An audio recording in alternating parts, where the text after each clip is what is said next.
Programação.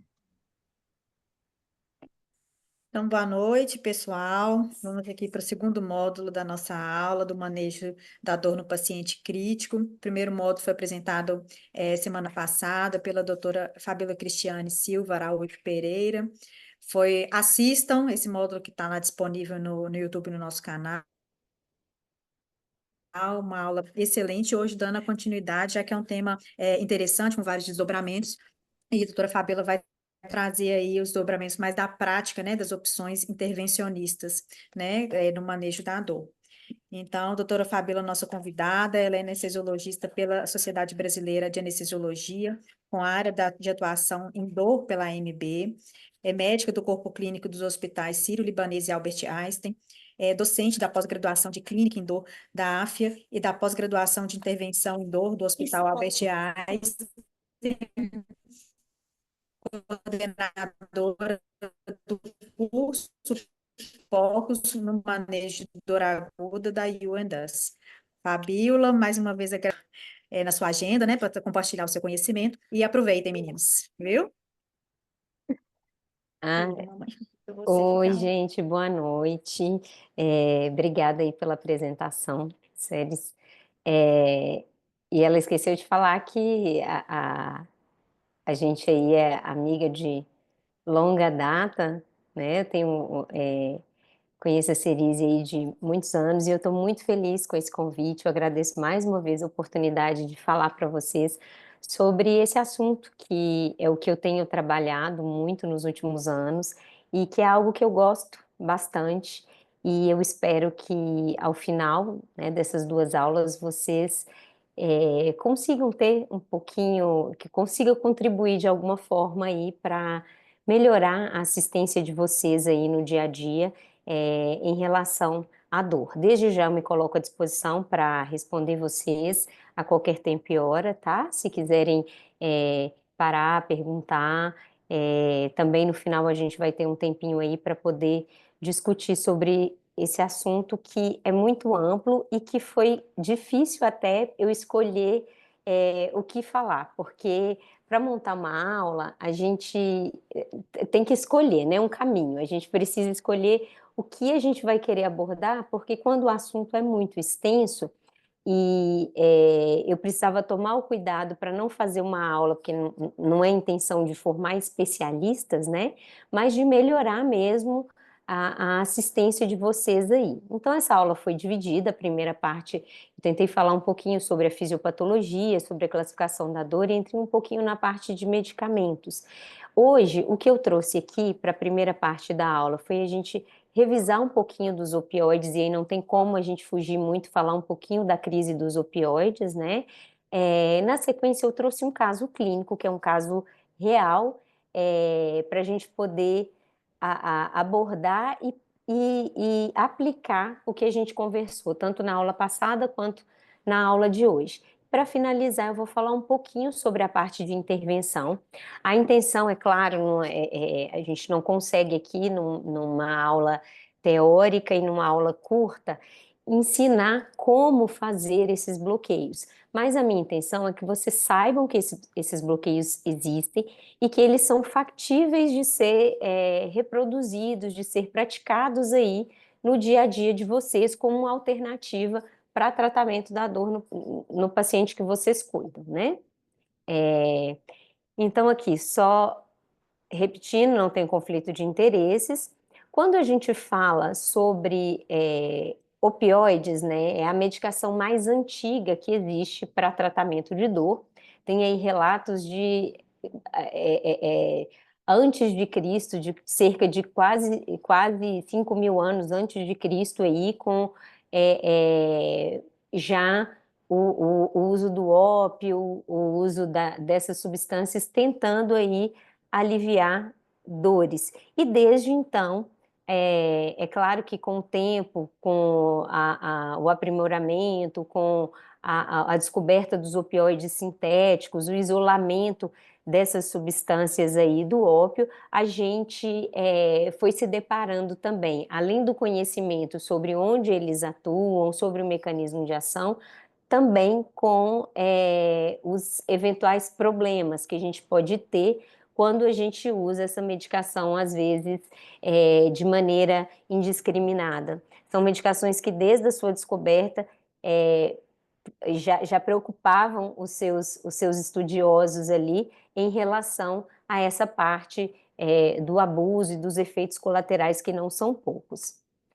Então, aqui só para a gente relembrar o mecanismo de ação dos opioides de uma maneira bem sucinta e rápida. Eles agem tanto nos receptores pré-sinápticos quanto pós-sinápticos. Uma vez o opioide ligado no seu receptor, né, os receptores MOR, kappa e DOR, ele vai fazer com que o cálcio bloqueie a entrada do cálcio dentro da célula. O cálcio não entrando, a gente não tem a liberação de vesículas, por exemplo, de substâncias excitatórias da dor, como o glutamato, né? E, ao mesmo tempo, quando ele faz isso no neurônio pré-sináptico, no pós-sináptico, ele faz a facilitação da saída de potássio da célula. Isso cria um ambiente muito mais positivo no meio externo, né, e negativo no meio interno. Então, eu aumento essa diferença de cargas entre o meio extra e intracelular, dificultando a passagem do impulso elétrico, né, da informação dolorosa. Então, de uma maneira geral, basicamente, é isso que os opioides fazem.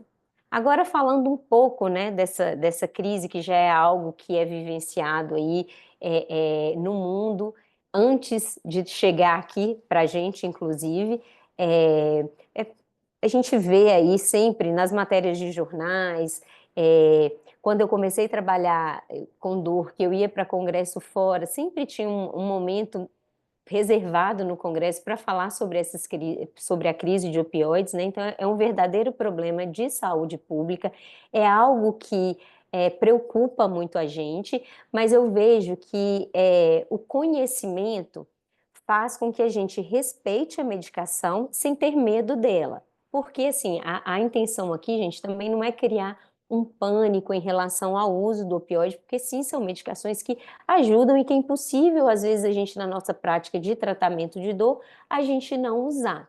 Mas é sempre bom ter essa consciência sobre o uso, para quem essas medicações são mais indicadas, qual que é o paciente que está mais sob o risco de desenvolver abuso, e a gente também conseguir é, perceber que muitas vezes a gente está mais diante de um pseudo-vício do que um vício. Às vezes o paciente, ele está maltratado da dor, e aquela procura, aquela busca pelo opioide, não é porque ele está fazendo abuso, mas porque ele realmente está com dor.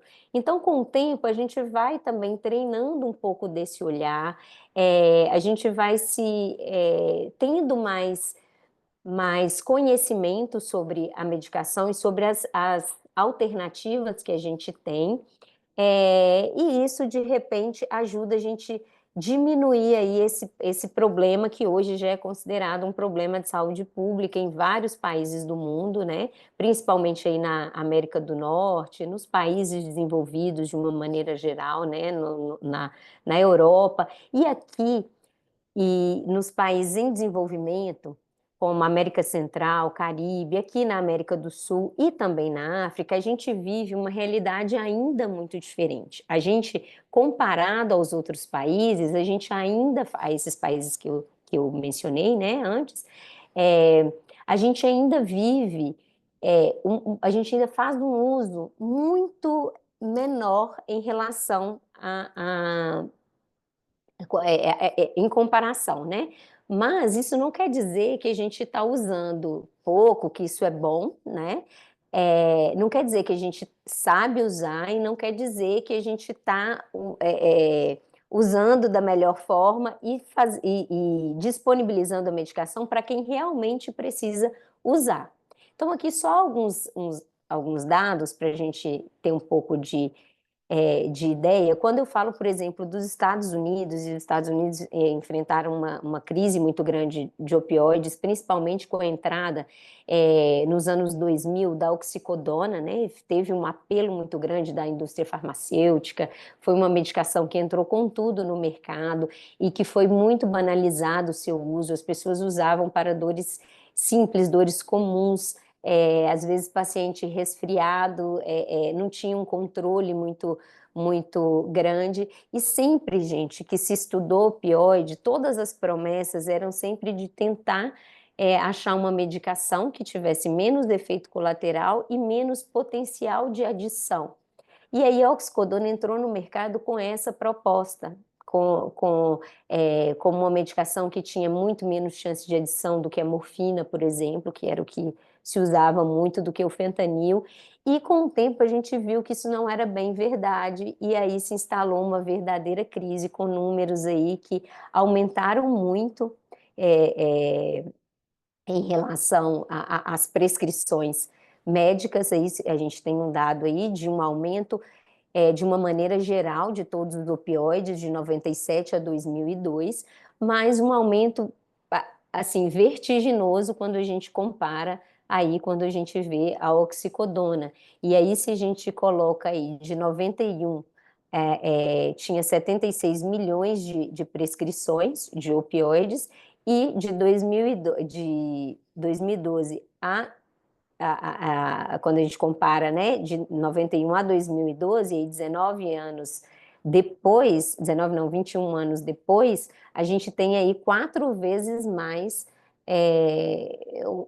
o número de prescrições relacionadas a opioides. E o que assusta muito é que cerca de 50% dessas prescrições não são para aquele fim que é o fim maior do uso dos opioides, que é para dor oncológica, né? Então, para dores não oncológicas, para dores benignas aí, a gente tem um uso muito restrito e muito atento em relação aos opioides. E quando a gente compara esses números aí, isso dá uma certa assustada, né?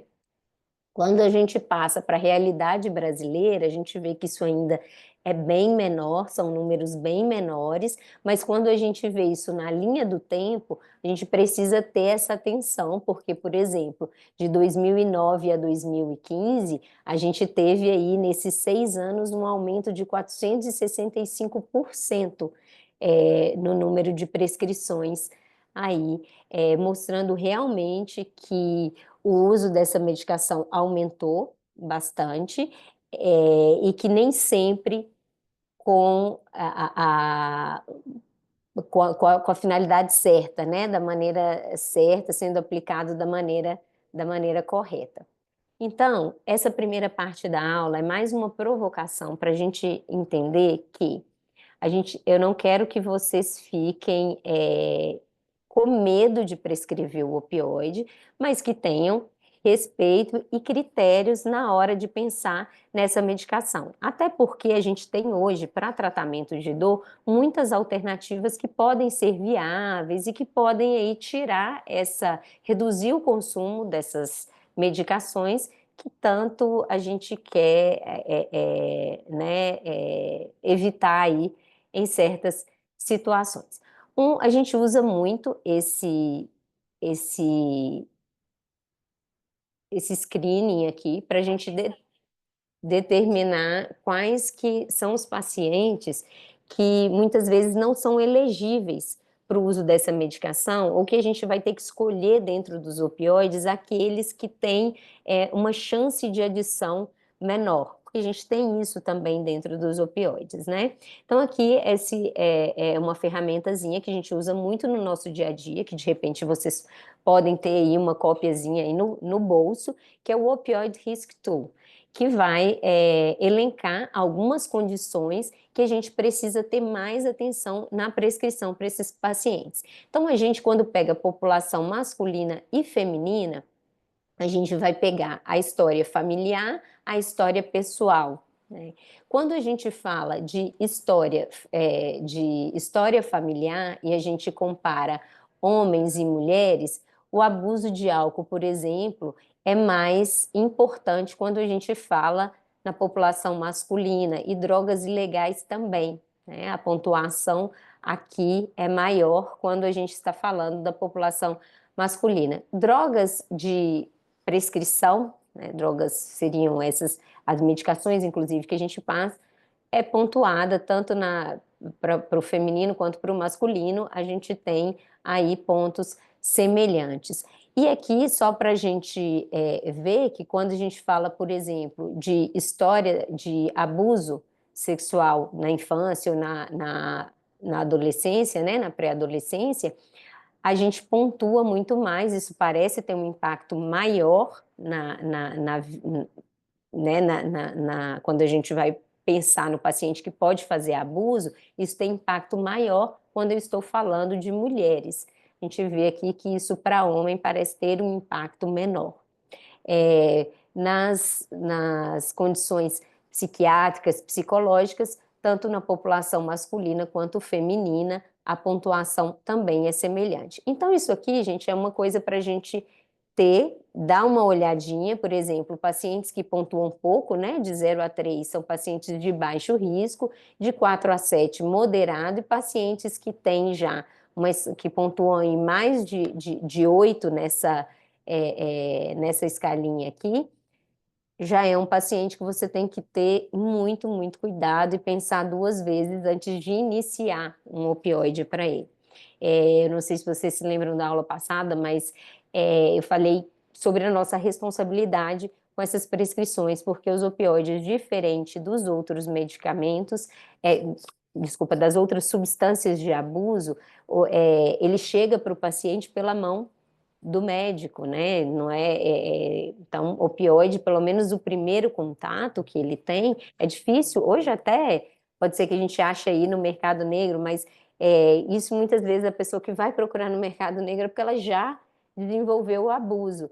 A pessoa que está usando a primeira vez ali, que está tendo o primeiro contato, está chegando através das nossas prescrições. Então, isso aumenta ainda mais a nossa responsabilidade e a necessidade da nossa consciência em relação a essas medicações. Então, aqui, só para ilustrar sobre isso que eu falei. Então, aqui é um caso clínico, na vida real, tá, gente? Essa é uma paciente que eu atendi num dos hospitais que eu trabalho, e eu estou falando de hospital classe A, hospitais bons, que prestam bons atendimentos aos seus pacientes, tá bom? Então, é uma paciente KMS de 29 anos, residente de anestesiologia, com história de acidente automobilístico em 2023 e fratura complexa da tíbia distal direita, tendo sido submetida a 22 procedimentos cirúrgicos desde então. O último procedimento, e aí só para contextualizar, eu fui chamada na UTI para anestesiar essa paciente, para fazer esse procedimento que ela faria de desobstrução. Ela estava com uma obstrução, vou mostrar mais na frente. Eu cheguei num contexto de UTI para transportar ela para o centro cirúrgico para fazer a anestesia dela. O último procedimento, quando eu cheguei lá conhecendo essa paciente, o último procedimento dela tinha sido há 36 horas e tinha sido uma osteossíntese do tornozelo por uma nova fratura nessa região que já tinha sido abordada previamente, tudo decorrente desse acidente aí de 2023. Ela tinha sido admitida na UTI algumas horas antes, após um quadro de dor intensa, porque ela terminou esse procedimento da fratura, de correção da fratura do tornozelo, e foi para o quarto. Foi para o quarto, chegando lá, ela teve bastante dor, evoluiu com edema importante de membro inferior, alteração de temperatura, de cor da perna, do membro, e aí eles resolveram levá-la para a UTI. Aí foi solicitado uma angiotomografia de urgência e foi observada a oclusão da artéria tibial posterior, provavelmente após essa manipulação cirúrgica, né? A paciente foi encaminhada, então, para o centro cirúrgico para a realização de uma angiografia e revascularização, se necessário. E foi aí nesse contexto que eu a conheci E ela, inclusive, tinha sido minha aluna na pós de dor e ela tinha interrompido tudo. Ela não concluiu a pós, tinha largado a residência, porque depois do acidente ela ficou fisicamente muito limitada e não estava conseguindo mais fazer as atividades dela, as coisas que ela precisava fazer. Estava com a vida parada, né? Então, eu fui chamada para acompanhar a paciente. Eu cheguei lá, encontrei ela nesse contexto. Ela estava sudoreica, taquicárdica, e febril, né? Estava queixando de dor intensa em membro inferior direito e apresentava sinais de má perfusão. Então, foi passado, e isso, eu cheguei, foi esse o cenário que eu vi e estava preparando ela para levar para o centro cirúrgico, né? Então, foi passado nessa ocasião que a paciente ela estava fazendo solicitações frequentes de morfina e que eles estavam suspeitando já de uso abusivo, né? Então chegou, e aí quando você chega assim, às vezes as pessoas vêm, te chamam de canto, né? Ou o colega médico ou o enfermeiro falou: olha, doutora, ela não para de pedir morfina, toda hora ela está pedindo, ela está muito demandante, acho que já está fazendo um abuso. E aí o pessoal começa a segurar, né? Porque aí pede, não dá, ela fica. Aí eu entrei no quarto, a primeira coisa que ela me falou foi isso: ai, tô com dor, me dá medicação, não sei o que e tal, aquela coisa toda. Então, é esse contexto. Aí, eu fui dar uma checada na prescrição. Eu falei, bom, vamos ver, ela está num quadro de oclusão arterial aguda, fazendo uma dor isquêmica, que é uma dor intensa, né? Vamos ver aqui com o que ela está sendo medicada. E aí ela estava com uma dipirona de 1 grama, de 6 em 6, pregabalina 150, de 12 em 12. Isso já eram medicações prévias, tá, gente? A bupropiona 150 pela manhã, que ela já tomava, venlafaxina 150 pela manhã também, o Donarém à noite e a morfina 2 miligramas IV de 4 em 4 horas, se necessário. É, Vocês acham que essa prescrição está muito fora do que vocês veem no dia a dia? É muito diferente, assim, do que vocês têm na prescrição de vocês da UTI? Ou vocês acham que uma prescrição, assim, que é rotineira? Assim, vocês não se surpreendem com essa prescrição? Alguém só me dá um, um oi É bem aí. semelhante, viu, Fábio? É bem isso, né? Que É bem normalmente isso. é o que a gente vê. Então, tá certo. E aí, gente, só para contextualizar, e aí eu queria perguntar, né? Qual que é a impressão de vocês diante do caso? Eu vou dar mais algumas informações que, por exemplo, essas medicações que ela estava tomando, deixa eu só voltar aqui um pouquinho.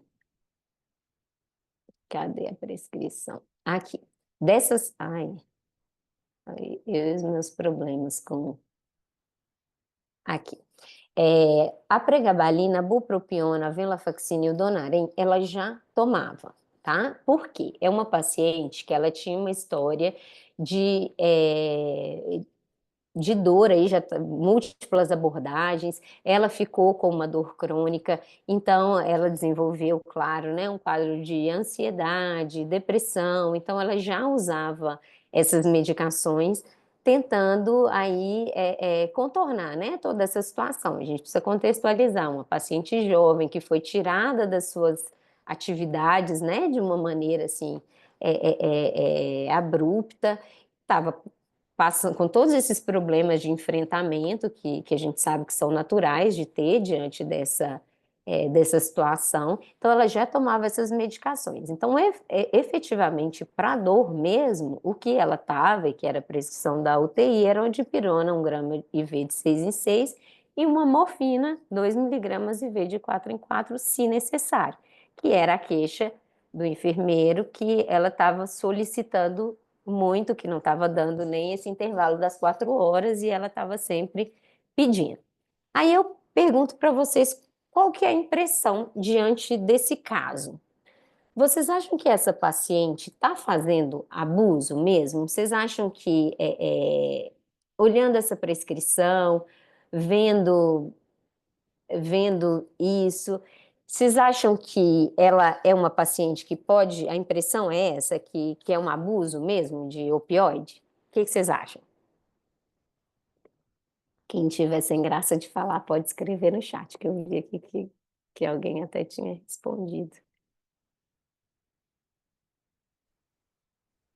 Vamos lá, meninos. Vamos lá, gente, sem medo de errar, não tem resposta errada não, viu? Ainda mais quando se trata de dor, não Acho é? que não parece abuso, né? Isso, ó, vamos ver aqui. Então, qual a demanda de morfina de resgate? Ah, segundo o enfermeiro, a cada 2 horas, ou até menos, ela estava pedindo a morfina. Parece condizente. Condizente com abuso, com uso aberrante, é isso? Deixa eu ver aqui. Tem dose total diária? Isso parece condizente com o quadro dela, tá? O fato dela tá pedindo.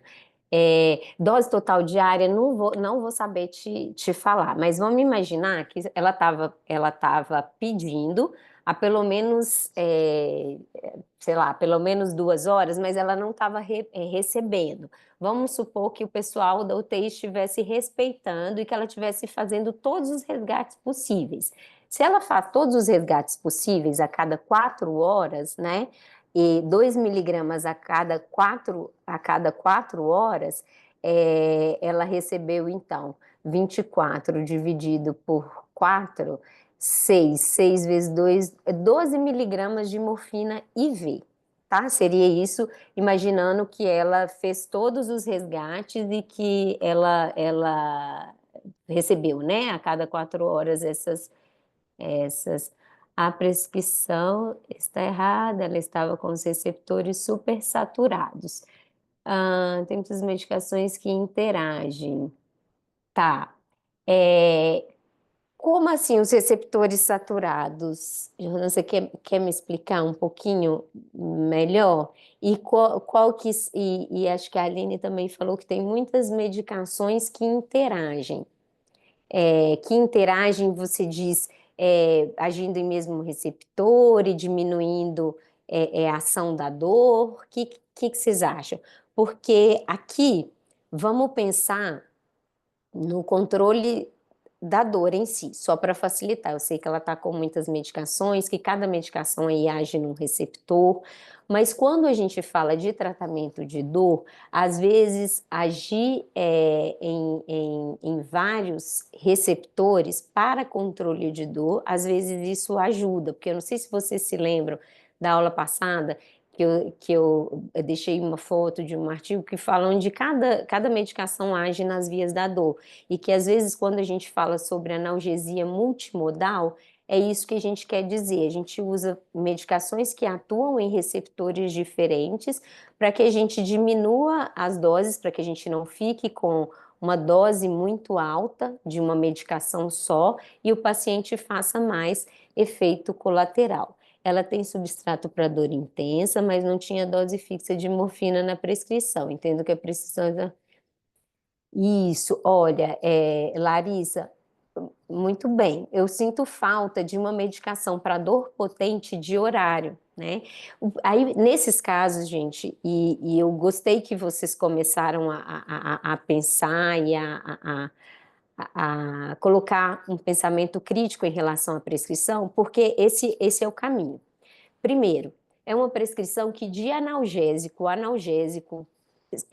de horário, ela tem uma dipirona, tem a venlafaxina, tem o Donarém, que são medicações que a gente usa para dor. A bupropiona, ela não tem ação importante na dor, tá? Então tem nos quadros de ansiedade e você pode ganhar um pouco de melhora da dor, de percepção de melhora da dor, porque a gente sabe que a ansiedade piora a dor. E se você trata a ansiedade, às vezes o paciente tem uma percepção de melhora. Então, não é tão diretamente, mas pode, pelo menos na impressão do paciente, pode melhorar a dor, mas não por agir diretamente. Ela é uma paciente que teve um quadro de dor isquêmica aguda, que é uma dor intensa, e ela está submedicada. Então, muitas vezes, antes da gente suspeitar de vício, a gente precisa checar a prescrição. É claro que ela ia fazer solicitação de medicação para dor de maneira constante. E por que que ela solicitaria morfina? Porque dentro da prescrição era o que tinha e era o que dali era o que ia dar mais alívio mesmo naquele contexto, embora a dor retornasse logo em seguida. Outra coisa que a gente precisa ver, dose da medicação, né? Eu não contei para vocês ainda sobre peso da paciente, nada disso, mas não existe uma dose de 2 miligramas que sirva para todo mundo. Aí você vai dar 2 miligramas assim, de resgate para uma senhora de mais de 60 anos, de 50 quilos, e 2 miligramas para um paciente jovem com 80, 100 quilos, a mesma dose? Não. A dose de morfina é de 0,05 a 0,1 miligrama por quilo, né? A dose adequada. Então, assim, ela está com subdose, ela não tem medicamento, ela não tem, por exemplo, um opioide de horário, ela não tem uma medicação para tratamento de dor forte de horário, ela tem os resgates. Então, isso pode fazer com que dê a falsa impressão de que é uma paciente que está fazendo abuso. Embora, quando a gente pegue aquela ferramentazinha do opioide Risk Tool, ela pontua ali. E é uma paciente que sim, você tem que ficar de olho, porque em algum momento ela pode sim fazer abuso. Mas naquela situação específica, não era o caso, né? Não, naquele contexto ali não era. Isso significa que em algum momento ela pode fazer uso aberrante? Sim, ela tem critérios, ela pontuaria ali, fazendo uma conta rápida, eu que sei da história toda, ela estaria pontuando ali pelo menos num risco moderado de fazer abuso, tá? Então, é sim uma paciente que a gente sempre tem que ficar com a luz vermelha acesa ali, o alerta de que é uma...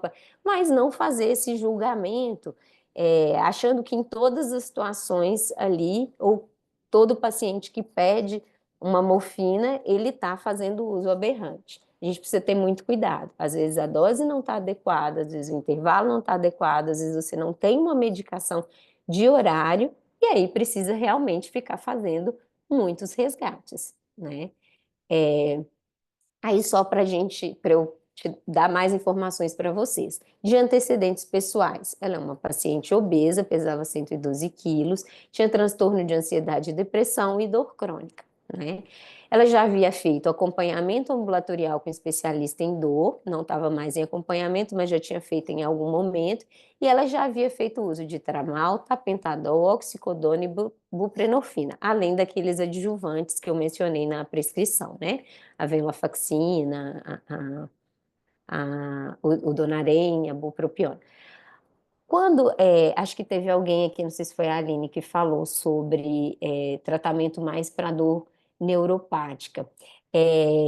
Ela estava usando aqui uma medicação, né, um dual, a venlafaxina, que é principalmente usado para tratamento de dor neuropática, mas uma coisa também, gente, que é estratégia de tratamento para pacientes com dor, ainda que ele não tenha dor neuropática, o uso desses adjuvantes às vezes diminui o uso de outras medicações, tipo opioides. E para aquele paciente, às vezes, que você acha que ele tem benefício de entrar, por exemplo, com um antidepressivo dual, ele vai ajudar também no controle da dor, ainda que o paciente não tenha dor neuropática. A gente usa também os antidepressivos e os gabapentinoides para tratar sensibilização central. Paciente com dor crônica, ele às vezes ele desenvolve uma leitura da dor de maneira aberrante. E mesmo depois que você tira o estímulo que causou inicialmente a dor, ele fica como se tivesse aquela memória da dor, vamos colocar assim. E aí isso a gente chama de sensibilização central. É como se ele vai recebendo aquele estímulo repetido todos os dias. Imagina que você tem uma estrada e que todos os dias você vai passando fazendo aquele mesmo caminho, aquele mesmo caminho. Então, aquela estrada ela fica marcada ali, né? Onde você pisou, onde você passou, ela vai ficar ali com aquele sinal. Isso aí seria a sensibilização central do paciente. E aí, para você, se você quiser depois plantar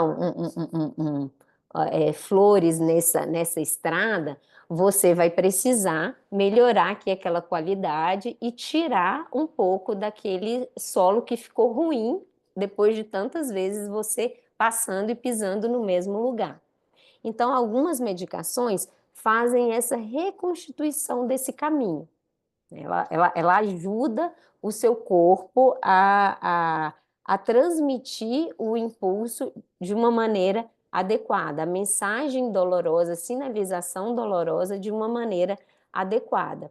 E essas medicações são os gabapentinoides e os antidepressivos.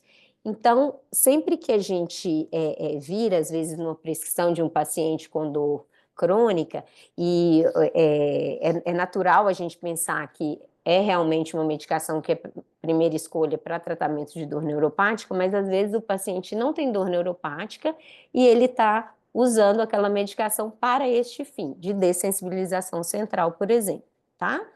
E no caso dessa paciente, como era uma dor pós-fratura e de múltiplas manipulações, pode ter tido até aí durante alguma manipulação cirúrgica uma lesão nervosa, alguma coisa que justificasse ela desenvolver dor neuropática. Mas, basicamente, a dor dela era nociceptiva, porque era dor ali da lesão tecidual, da manipulação cirúrgica, tá bom? Não sei se ficou claro para vocês, mas aí no final, se tiver ficado dúvida, vocês podem me perguntar que eu explico de novo, tá? Então, as perguntas a serem feitas nesse caso. A suspeita de edição procede? Neste caso, especificamente, né, naquela situação, não procede, tá? A prescrição vigente está adequada? Não está adequada, porque é muito pouca medicação para dor, para o nível de dor que uma paciente com uma oclusão arterial aguda sente, tá? E quais que seriam as medidas poderiam adotar, assim, de medidas, e a melhor estratégia nesse caso? Alguém consegue me ajudar aí a melhorar essa assistência aí para ela? E aí eu vou perguntar, como intensivista, você chegou e você é o plantonista e pegou essa situação, ou você é o horizontal e está lá discutindo o caso com os seus colegas. Qual que seria a sua conduta diante disso e diante de tudo que eu apresentei aí para vocês?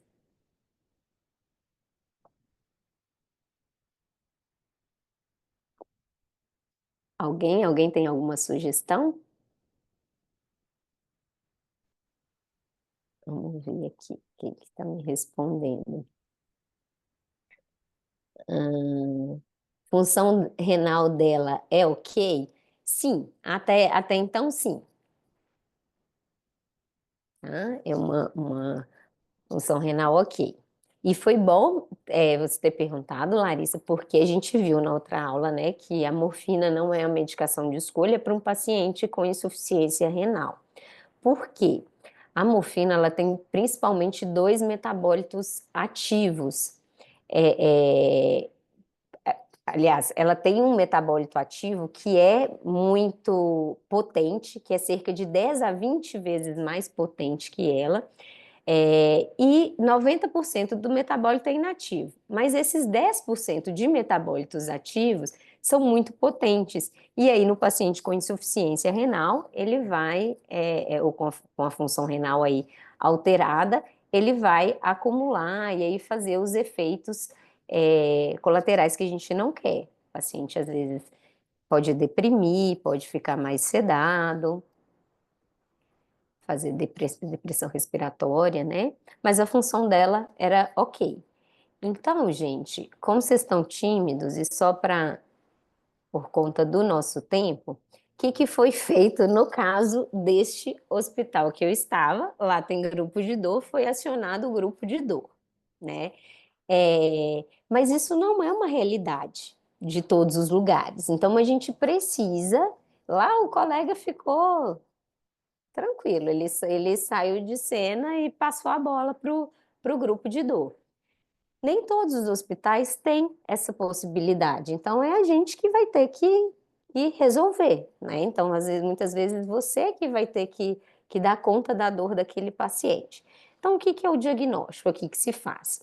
Então, aqui, diante disso, e do que foi passado, quando você chega e pega o caso, a gente está diante de um caso que não é um vício verdadeiro, né? Não é uma adição. É uma paciente com dor crônica agudizada, né? É uma dor de característica isquêmica, a etiologia dela, né, da dor é uma dor isquêmica, e de classificação fisiopatológica da dor, a gente tem uma dor predominantemente nociceptiva, tá? E aí, e o plano terapêutico? O que foi feito nesse caso? O que o grupo de dor chegou e fez? Fez a otimização da prescrição, né? Então, como a gente pode otimizar essa prescrição? A gente pode introduzir um opioide de horário, porque paciente com dor intensa, né, ela vai precisar de uma medicação forte, e aí a medicação de escolha, neste caso, foi a metadona. A metadona é uma medicação que ela, além de de agir nos receptores opioides, ela também age em receptor NMDA, receptor de noradrenalina e serotonina. Então, é uma medicação também que ela tem um risco de adição muito menor, ela tem apesar de uma biodisponibilidade por via oral variável, ela tem uma boa biodisponibilidade oral, então é uma medicação que é boa para uso oral, quando eu tiver que deshospitalizar essa paciente, por exemplo. Você tem menos chance de adição. A metadona ela não dá tanto aqueles efeitos psicoativos que a morfina, por exemplo, dá. Ela até pode dar, mas está menos ligada ao sistema de recompensa, sensações de euforia, o que está ligado ao vício, né? E assim, fazendo a introdução de um opioide de horário, a gente pode reduzir os resgates de morfina, porque ela vai estar coberta para aquela dor que é uma dor que está ali constante, né? Então não tem muito sentido ficar usando só medicação de resgate, porque ela tem motivos para fazer aquela dor. Adequação da dose do resgate. Geralmente, a gente faz, quando a gente pensa num paciente que já usa opioide, no caso dela, ela tinha usado no passado, naquele momento ela não estava usando mais. Mas sempre que a gente vai, por exemplo, chegou para vocês na UTI um paciente e ele já fazia uso de opioide em casa. Para você fazer o cálculo do resgate, da medicação de resgate dele, você precisa fazer o cálculo do consumo diário, né, que o paciente faz, ver que 10 a 20% daquele consumo diário representa a dose de resgate. Para dar um exemplo, por exemplo, um paciente está em uso diário de 10 miligramas de morfina de 8 em 8 horas. Então, ele faz um consumo diário de 30 miligramas de morfina dia. Qual que seria a dose de resgate para esse paciente? É claro que eu vou obedecer o peso também, né? Mas eu já tenho aí uma conta do paciente que usa opioide. Então, 10%, 10 a 20% seria 3 a 6 miligramas de morfina, né, a cada 4 horas, porque aí é o intervalo, no caso da morfina, quando eu penso nos critérios farmacocinéticos, na meia-vida da droga, o intervalo é de 4 em 4 horas, e a dose seria correspondente seria de 3 a 6 miligramas, no caso deste paciente que faz um uso diário total de 30 miligramas, tá bom? Então, isso só para gente entender que quando a gente faz a medicação de resgate, não é um número padrão e que serve para todo mundo. A gente precisa ver se o paciente já usava opioide, e se ele já usava, vai ser isso, 10 a 20% da dose diária dele. A gente precisa ver o peso do paciente e a gente precisa ver a droga que a gente está usando de resgate para obedecer o intervalo dela, né? Se vai ser a cada 4 horas, a cada 2 horas, a cada 6 horas. Então, para a gente não deixar aquela coisa padrão que a gente vê muito, de 2 miligramas para todo mundo, do paciente de 50 a 100 quilos, né? 2 miligramas para todo mundo. E às vezes isso ser insuficiente e gerar essa confusão de a gente achar que o paciente está fazendo um consumo além do que seria adequado. Aqui, outra coisa que o grupo de dor fez foi um bloqueio simpático venoso com lidocaína e ketamina. Eu falei na outra aula sobre o uso de lidocaína e ketamina para controle de dor e ajuda também nesse mecanismo de dessensibilização central, no caso dessa paciente que era uma paciente crônica, né? Essa dessensibilização central, gente, para que vocês entendam, é como se fosse dar um boot no computador. O paciente que é usuário crônico de medicação, que tem dor crônica, igual vocês mesmo mencionaram, né? Está com vários receptores ocupados já, fazendo atuação máxima, já desenvolveu tolerância a algumas medicações. A gente fazer esses bloqueios é como se fosse dar aquela resetada no computador. Quando o computador está com a memória cheia, que você tem que dar aquela resetada, a lidocaína e a ketamina, ela faz mais ou menos esse papel aí no caso do paciente com dor crônica, tá? E aí foi realizado também uma coisa que é até algo que eu gosto muito e que eu defendo muito a prática desses bloqueios por médicos que às vezes não são necessariamente especialistas em dor, mas que atendem dor no seu dia a dia, e que foi aí o bloqueio do nervo ciático poplíteo, né? Na abordagem poplite aí, na parte posterior do joelho. Esse bloqueio é um bloqueio que pode ser executado à beira-leito com o uso do ultrassom, e você vai promover, além de uma melhora na vascularização ali, a gente pensar que é um paciente com dor isquêmica, você vai promover uma vasodilatação através desse bloqueio anestésico local, ele ajuda nessa vasodilatação, você melhora a perfusão e você tem um controle muito melhor da dor, né? Peraí, que eu acho que tem alguma pergunta aqui. A dose de metadona utilizada.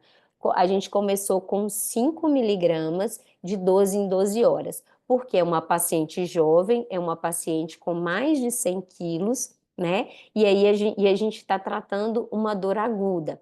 Sabendo que a metadona, ela tem uma meia-vida muito variável, então a gente precisa, sempre que for fazer, que for usar no contexto de dor aguda, a gente deixar os resgates e entender que o paciente vai precisar de mais resgates nos primeiros dias, porque até você fazer uma estabilização da medicação em nível plasmático, para você fazer novos acréscimos, isso demora de 48 a 72 horas. Então, os ajustes da metadona por via oral, ela só é feita a cada 3 dias, porque tem o risco, se a gente faz com menos tempo, de acúmulo da medicação, tá? Justamente por conta dessa meia-vida variável.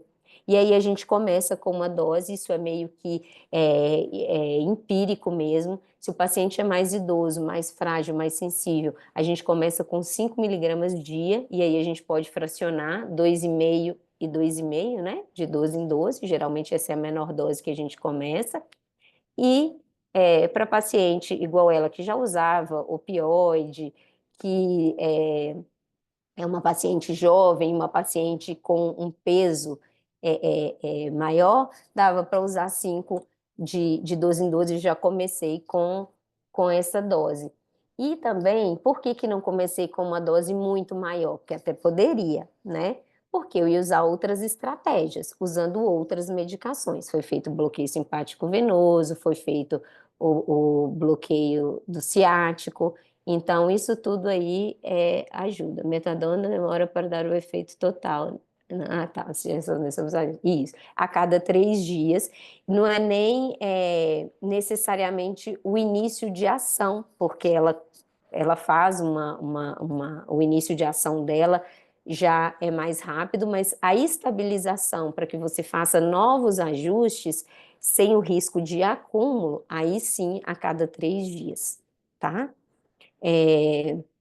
Então, foi feito esse bloqueio do nervo ciático com melhora da dor, a paciente ficou super bem controlada. Ela foi feita, né, nesse dia que eu fiz a anestesia dela, foi feita só a angiografia, não precisou fazer a revascularização, eles quiseram dar uma oportunidade ali para o membro reperfundir. A gente fez esse bloqueio, que ajudou tanto na dor quanto um pouco na melhora ali da perfusão, né?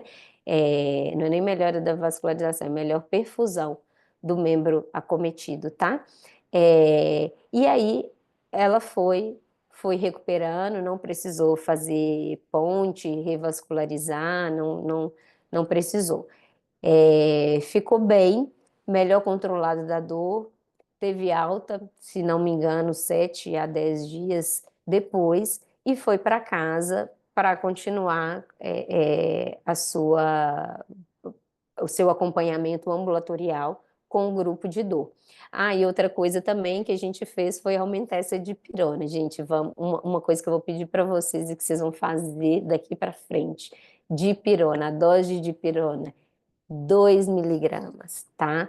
Adulto, mais de 50 quilos, é 2 gramas para todo mundo, tá? 2 gramas de 6 em 6. Não tenham medo de fazer isso. A dipirona diminui muito o uso de outras medicações. A gente tem vários estudos comprovando que o uso de analgésico simples, de uma maneira geral, né? Mas eu falo de dipirona porque é o que a gente acha que a gente usa mais, que a gente consegue usar aí mais cronicamente, sem tanto problema, aquele medo de aplasia medular, isso aí já tem vários trabalhos mostrando que isso é uma porcentagem muito baixa que acontece, então não precisa de medo, é uma medicação segura, tirando para aqueles pacientes que têm sabidamente alergia mesmo, né, e que a gente não vai poder usar, mas usar na dose adequada. Quem fala assim, dipirona não adianta de nada, toma dipirona igual água, é porque não está usando na dose adequada, não está usando com os intervalos adequados. Então, todos esses medicamentos, em conjunto, eles vão ajudar a gente a ter um melhor controle de dor e ter menos necessidade de uso de opioides. Tem diferença de potência na dose de 8 gramas dia? Sim, sim. Você está entre 4 e 8, né? Usar 1 grama de 6 em 6 e 2 de 8 em 8, 2 gramas de 6 em 6, desculpa, 8 gramas dia, sim, faz total diferença, tá? Então, a dose adequada, a dose que é boa para tratamento de dor, quando a gente fala de tratamento de dor, é isso, tá? Que mais? Gente, infelizmente, ó, se deixasse, eu falaria assim, para sempre aqui. Então, a gente não vai, aqui a gente já está passando em muito do horário, e eu quero dar oportunidade para vocês perguntarem, para a gente discutir se vocês quiserem, mas eu vou passar aqui bem rápido, porque eu tinha deixado 3 bloqueios para falar para vocês, né? Aqui é só um videozinho que eu vou até passar, é sobre o kit que a gente usa, e mostrar que é super factível de vocês usarem aí no ambiente de vocês. A maioria desses bloqueios, eles são feitos de maneira limpa, não necessariamente estéril, tá? Porque eu falo que às vezes a gente, até isso dificulta um pouco, né? Você fala assim, ai meu Deus, tem que paramentar, tem que ser tudo estéril, tem que levar para o centro cirúrgico e tal. Não, a maioria desses bloqueios, bloqueio de nervo periférico, precisa ser limpo, tá? Óbvio que quanto mais a gente puder ter cuidados com asepsia, né, tudo bem, mas não são bloqueios para ser feitos necessariamente de maneira estéreo, com aquela asepsia toda necessária, igual a gente faz, por exemplo, puncionar um central, como a gente faz no centro cirúrgico para passar um catéter de peridural. É claro que se a gente for passar catéter, se a gente for deixar algum dispositivo, aí sim isso muda, aí precisa ser totalmente asséptico. Fora isso, não, tá? Então aqui é só um material mostrando que são materiais simples, que são factíveis de ter. Você precisa de um anestésico local, basicamente, de uma agulha, que essa é a agulha de bloqueio, mas no caso de não ter uma agulha de hack 22 gauges, aquela pretinha, também funciona, tá? Apesar de não ser a melhor estratégia, porque nem sempre ela é muito visível no ultrassom, porque você está com um alinhamento muito perfeito, um agulhamento muito perfeito. Aqui só mostrando, né, o equipamento, os probes aí vai depender do tipo de bloqueio, se você vai usar um probe de alta frequência para aquelas estruturas mais superficiais ou de baixa frequência, que é esse curvo, para estruturas mais profundas. E aí, só para dar um exemplo para vocês, que a gente tem aí para contexto, por exemplo, de paciente crítico, que eu sei que vocês têm muitos pacientes, às vezes, com drenos de tórax, pacientes com fraturas de costelas, pacientes com curativos abdominais, e pacientes, por exemplo, como nesse caso que eu acabei de falar, paciente com dor isquêmica, dor de membro inferior ou ferida, aqueles pacientes vasculopatas com úlceras abertas em membros inferiores e que fazem dor e que muitas vezes você não quer, por exemplo, usar um opioide ou usar uma morfina, o paciente está com uma insuficiência renal e não é ideal que você use, ou o paciente está muito constipado, ou ele está muito sedado, mas ao mesmo tempo ele está com dor, ele faz depressão respiratória, ele fica sonolento, mas ao mesmo tempo ele queixa de dor. Esses bloqueios são estratégias muito interessantes e que é o custo disso? É o treinamento, é você aprender a fazer.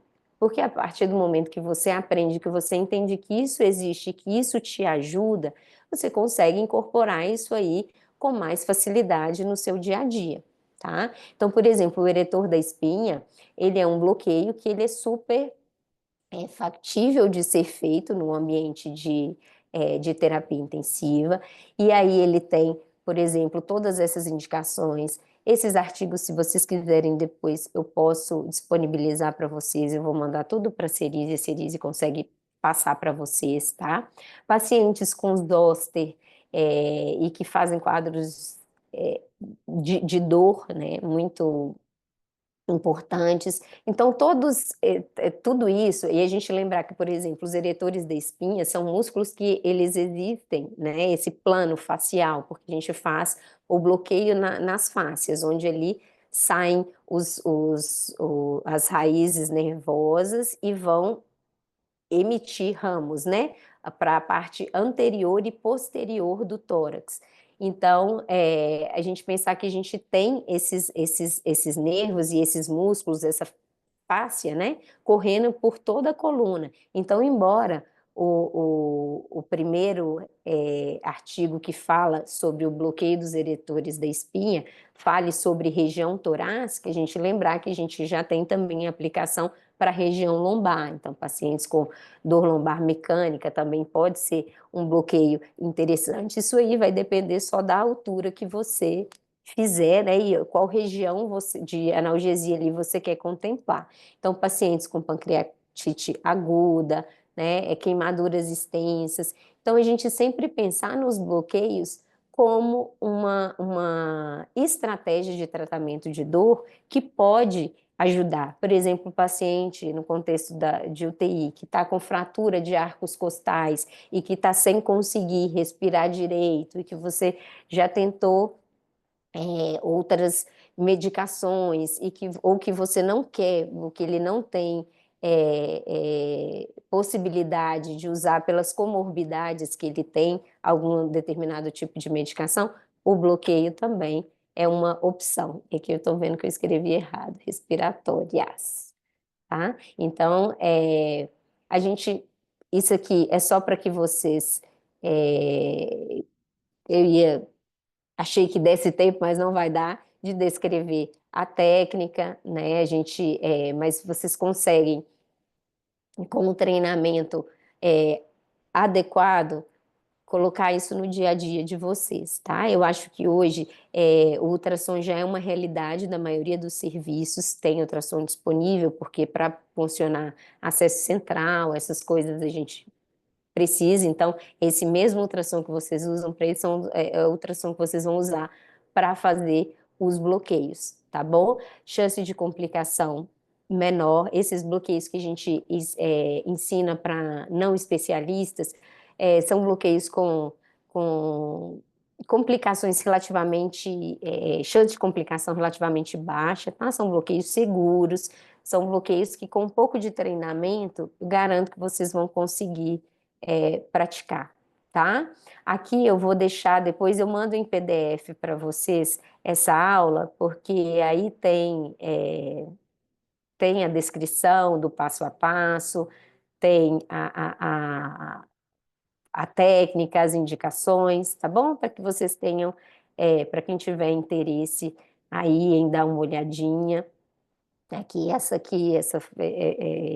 foto nossa mesmo do serviço, mas aqui a gente passando catéter, porque a gente passa catéter, vocês estão vendo aqui um paciente com abordagem aqui do tórax, ele tinha um dreno, muitas vezes o paciente de pós-operatório, por exemplo, de cirurgia torácica, ele tem muita dor no local do dreno, né? Às vezes, depois que sai o dreno, até essa dor melhora bastante, mas às vezes eles ficam muitos dias com o dreno, e aí é uma boa estratégia, que no caso a gente até passou um catéter, ligou numa bomba de PCA, tá? Paciente, às vezes, deitado de lado mesmo, você consegue fazer esse bloqueio. As contraindicações servem para todos os bloqueios. De contraindicação absoluta, recusa do paciente, infecção no local, né? Relativa coagulopatia é diferente, por exemplo, dos bloqueios de neuroeixo, que no bloqueio do neuroeixo a gente não pode, né, fazer RAC, PERI para pacientes com distúrbios de coagulação e uso de anticoagulantes, mas no caso dos bloqueios de nervos periféricos, não, é uma contraindicação relativa. É claro que se for um bloqueio muito profundo, o paciente estiver muito anticoagulado, a gente vai ter um pouco mais de receio. Fora isso, não. E déficits neurológicos pré-existentes, para que depois você não seja, não crie aquele viés de que foi o seu bloqueio que piorou, por exemplo, aquela região de parestesia que o paciente já tinha, né? Aquela região de fraqueza. E complicações, o risco de complicação é baixa, né? Mas existe, geralmente local, formação de hematoma, infecção, alguma lesão nervosa e sistêmico, toxicidade pelo anestésico local, que se a gente tomar o cuidado de fazer a dose adequada, né? E tiver aqueles cuidados de aspirar sempre para ver se não está injetando dentro do vaso, é bem tranquilo, tá? Então, gente, tem também o bloqueio do transverso do abdômen, que aí, para dar analgesia de parede ali para aqueles pacientes que tiverem com dreno ou com dor abdominal. E sempre lembrando que esses bloqueios, eles vão diminuir, eles vão melhorar o seu controle de dor, incorrendo em menos uso de medicação venosa, que tem mais efeito colateral, tá? Isso aqui eu vou só passar, e aqui só para mostrar para vocês o bloqueio do nervo ciático, que aqui é a região de território, né, de inervação, e a gente usa aí para tudo que é abaixo do joelho, aí lesões, cirurgias de pé e tornozelo, dor pós-amputação, então pacientes com dor em membro fantasma, você pode usar. Quanto tempo de duração do bloqueio? Aí vai depender do anestésico que eu usar, geralmente dá uma analgesia aí de 12 até 18 horas, quando eu uso ropivacaína ou bupivacaína. São bloqueios que podem ser repetidos, tá? E sempre lembrando que esses bloqueios, mesmo que a gente faça, aí você fala, tá, vou fazer, daqui 12 horas vai passar e eu vou ter que ficar fazendo de novo. Às vezes não. Na dor, gente, a gente consegue às vezes fazer uma dessensibilização daquela região dolorosa, tá? E às vezes um bloqueio, ele é suficiente.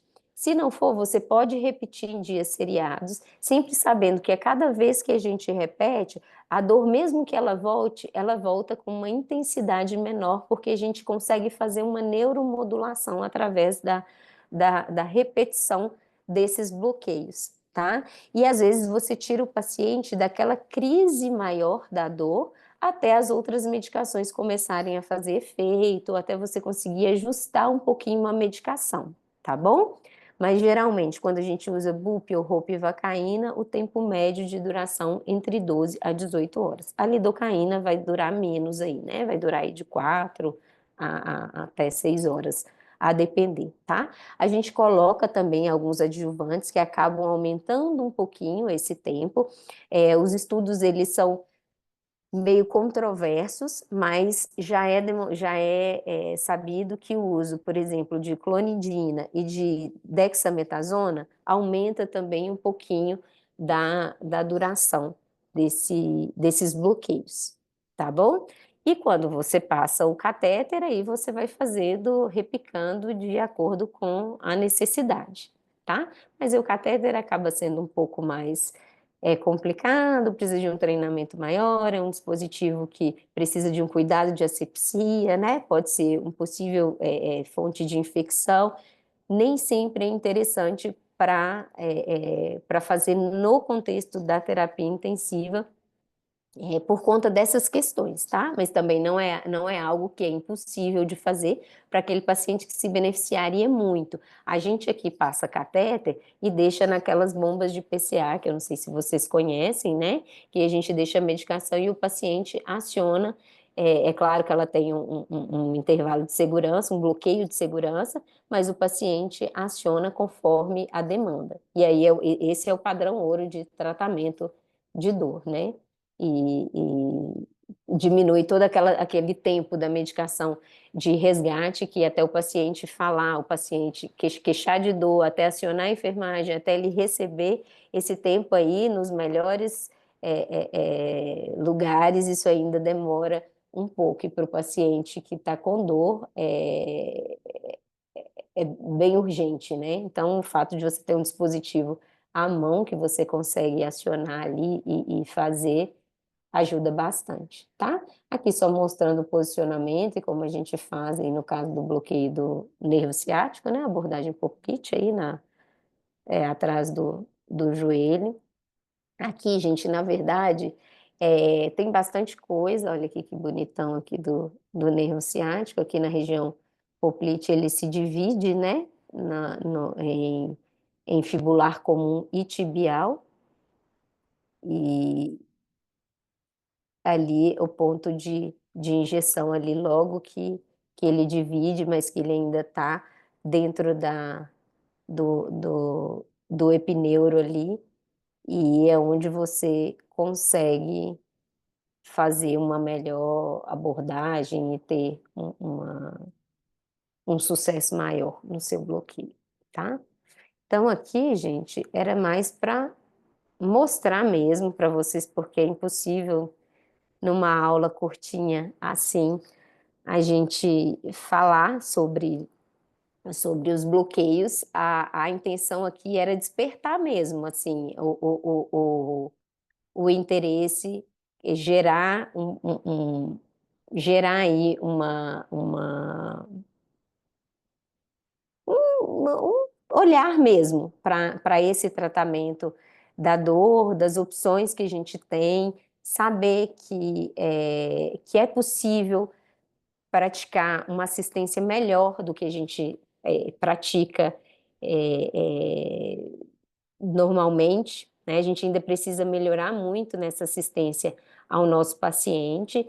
E aí eu sou bem entusiasmada mesmo com os bloqueios, porque, como eu disse, eu acho que o treinamento adequado torna isso bastante possível de ser incorporado na prática mesmo, no dia a dia. Com o tempo vocês vão ver que não vai gastar tanto tempo do plantão de vocês, e é aquele tempo que você vai ganhar depois de não ter que ficar reavaliando tanto seu paciente, ou toda hora o enfermeiro, doutor, está pedindo mais morfina, doutor, está pedindo mais tal coisa, ai, o paciente tá, sabe? Então, sabe aquele trabalho que às vezes você pode até achar que inicialmente ele é maior, porque você fala, ai, poxa, eu vou lá atrás do ultrassom, vou pedir material, vou fazer isso, vou fazer aquilo.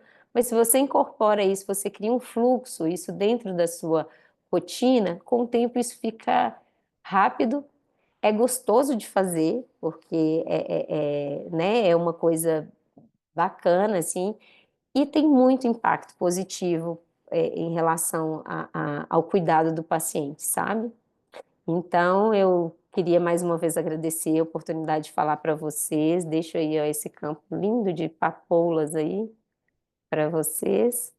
E aqui os meus contatos também. Estou à disposição de vocês para o que vocês precisarem, quiserem, se quiserem discutir, conversar a respeito. Estou aberta também para as perguntas, caso vocês tenham. Obrigada, viu, Fá, mais uma vez, pela excelente aula, pela disponibilidade. Já deu uma provocação para os R1s aí, fazer o curso com você, já tem um TCC já programado, faz o curso, e aí o TCC prospectivo aí da redução da dependência de opioide dentro do CTI, depois do início da introdução do bloqueio, do protocolo de bloqueio dentro do hospital. Já deixa aí R1s aí, Isso, olha que que lembra que beleza. seria muito legal, né? Assim, trazer essa novidade, né, aqui para gente. E Nossa, trazer o que é de bom de São Paulo, tem que trazer aqui para BH também, não, e né? assim, eu estou super à disposição, se vocês quiserem, a gente trocar uma ideia, ajudar vocês aí no trabalho, né? Eu falo que eu ainda vou, isso é um sonho, assim, de fazer mesmo um treinamento, sabe? Para os colegas, uma coisa que às vezes a gente consiga, porque bloqueio é difícil às vezes você dar uma aula teórica, né, sobre algo que é muito prático, assim, mas por isso que é interessante esse treinamento. E eu sou bem entusiasmada, assim, porque é algo que eu realmente acredito, porque quando a gente faz, a gente vê esse resultado, sabe? E a intenção é que mais pessoas tenham acesso a esse conhecimento, para que, igual eu falei, não é todo hospital que tem grupo de dor, né? Então, por que não treinar aquelas pessoas que estão cuidando desses pacientes a fazerem aquilo que um grupo de dor faria, né? No caso da impossibilidade Sim, com de ter o certeza. grupo. Não é uma realidade ainda muito no SUS, Né? né? Especialmente em Belo Horizonte. Talvez em São Paulo seja, né? Mas aqui ainda não é, né? Essa realidade, assim, nos E, hospitais. Eu acho que o hospital nosso tem um recurso, isso da disponibilidade de ultrassom, tem uma organização que eu acho que é algo que seria muito interessante a gente trazer para cá, viu? Assim, vamos e é conversar aí, engraçado, amadurecer essa ideia aí com o chefe aí, que eu acho que vale é muito a pena. porque, e é engraçado quando é que a gente não tem estudos ainda disso, mas a medicação que a gente usa para bloqueio é tão mais barata. O que você gasta é de treinamento de pessoal. Mas se a gente fizesse conta, às vezes, do que você economiza de analgésico, você economiza, às vezes, de internação, porque tem paciente que fica, que você não consegue dar alta, ir para o quarto porque não, né, não controlou bem da dor, não consegue ter alta hospitalar. Então, isso tudo eram coisas que precisavam entrar na conta para o pessoal ver que valeria muito a pena, sabe, esse treinamento para poder praticar mais isso à beira-leito. Ah, E acho que obrigada.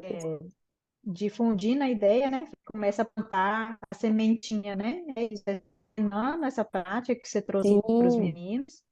E eu acho que é isso, plantando a sementinha de na ideia e a gente pensar na trajetória da medicina, né? Tudo foi assim, né? No ultrassom, antigamente, sim, né? Quando eu fiz residência não tinha ultrassom para punção, quando veio foi uma novidade, foi algo que chegou a ter uma resistência até de fato ser comprovado que é um método, né, que é seguro, que reduz o risco para o paciente. Eu acho que daí vai E com o tempo, com o possível, treinamento, e isso vai ser a diminui. mesma.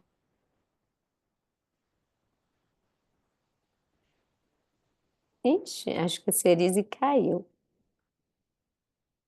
Ah, gente, olha, alguém aqui perguntou, a Lívia perguntou da pós-graduação. A pós-graduação, ela é de 1 ano, mas existem cursos de imersão. Por exemplo, o curso de bloqueio para não especialista, esses bloqueios que eu mencionei e mais outros, né? Bloqueio de membro superior, bloqueio de plexo, essas coisas a gente tem cursos, às vezes, de final de semana. Tem a parte teórica, né? Assim, com aulas durante a semana, umas 2 semanas antes do curso, e depois a imersão, um dia inteiro de treinamento, de escaneamento e de agulhamento. E a gente, depois que formam as turmas, a gente faz uns grupos de WhatsApp e a gente continua dando umas assistências, assim, quando o aluno começa a treinar, às vezes eles mandam para a gente os vídeos. Ai, olha, estou fazendo tal coisa assim, como é que eu faço? Aí tal lugar, qual medicação que eu uso? É assim mesmo? E aí a gente continua discutindo os casos e dando um apoio aí para mais tempo, tá? Então, nesses contatos que eu deixei para vocês, vocês também têm mais informações. Se quiser me escrever depois e tirar as dúvidas, a gente vê, tá bom? Eu passo para vocês tudo que eu tiver. E eu vou passar o material das aulas, tá? E estou à disposição aí de vocês. Eu acho que a Cerise deve ter tido algum problema lá. Eu não sei Não, se eu voltei, posso. Voltou? Ah, você deu uma voltei. caidinha aí, né? Deu. Na internet aqui tá difícil, Não, é. mas Mas voltei. eu tenho aí, pessoal, deixei os contatos e aí vocês podem me acionar se vocês quiserem, tiverem interesse em algum outro curso, esse trabalho, se vocês quiserem fazer mesmo e quiser a minha ajuda também, eu posso, né, mostrar um pouquinho aqui da experiência. Vocês estão convidados a virem aqui em São Paulo também, visitar os serviços e ver, né, como que a gente faz aqui. Aí eu acho que essa interação é bem, bem interessante, né? E a gente só tem a ganhar, todos nós. Aproveitem o convite aí, meninos. O Quem tiver convite para vocês. disponibilidade pode vir, só marcar que a gente combina. Pra Então vocês tá. verem aqui Tá. como é que é. Às vezes dá uma empolgadinha, né, Séries? Aí a gente volta com É, ideias novas, né? sim, é E importante. tem muita coisa que a gente às vezes acha que é difícil ou que precisa de muito recurso, mas às vezes não. Eu falo que quanto mais conhecimento a gente tem, a gente acumula, mais a gente consegue é, otimizar os recursos que a gente tem, né? É, isso mesmo. A gente consegue fazer de forma mais judiciosa, né? E assim, né? E fazer as intervenções necessárias, às vezes, muitas vezes, né? Com pouco recurso, porque tem, né? Igual você falou, muito conhecimento e julgamento para tomar decisão. Verdade. Meninos, se alguém tem mais alguma pergunta para aproveitar? Não? Então tá, Fá. Muito Então, tá, obrigada mais uma desculpa aí que eu vez, falei viu? demais. Daqui 2 anos, estamos marcados, vão renovar os R's. Essa aula é obrigatória, faz parte do rol de aulas obrigatórias. Pode Eu, deixar. E tô super. Mas nós vamos dividir em mais vezes para aí poder, para agora você vai poder dividir falar. mais do bloqueio. A gente faz em 3 partes, porque aí fala, né? Isso, Contempla tudo. E eu isso não preciso mesmo. ficar passando muito tempo aí da aula, né? Não, mas foi ótimo, viu, Fá? Obrigada mais uma vez, viu? Dá um beijo aí no seu Um pequeno, que eu tô abraço para só todo vendo mundo. ele Beijo. aí, ó. Vontade de Aqui, apertar vem cá ver, agora. tia Fá. Ei, Olha lá. Vicente! Tudo Dá tchau para tia bem? Fá. Você tá muito lindo, viu? Ajudando a mamãe, um rapaz já. Você já tá pondo ele para trabalhar, né, Manda Célio? beijo. Ah, já boto. Tá aqui, minha duplinha. Ah, é, Então tá. lindo. Então Então, um tá, beijo, Cê. então, turma. Obrigada, Boa viu? noite, Boa pessoal. Tchau, noite. tchau. Tchau.